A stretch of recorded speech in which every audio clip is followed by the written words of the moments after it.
Sa bawat hakbang na ating ginagawa, may landas na binubuo, may bagong simula.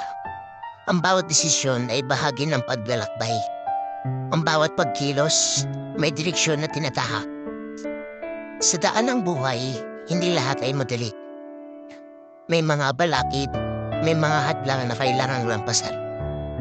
Ngunit sa bawat pagsubok, tayo ay tumatatag. Bawat hakbang ay nagbibigay aral at tapang.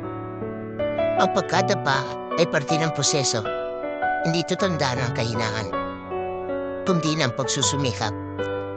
Sa bawat pagsubok, may lakas na taglay. Ang bawat pagkabigo ay hakbang patungo sa tagumpay. Kaya huwag matakot sa bawat hakbang. Ang buhay ay puno ng misteryo at pagsubok. Sa bawat hakbang na ating tatahakin, tagumpay ay naghihintay sa dulo ng daan.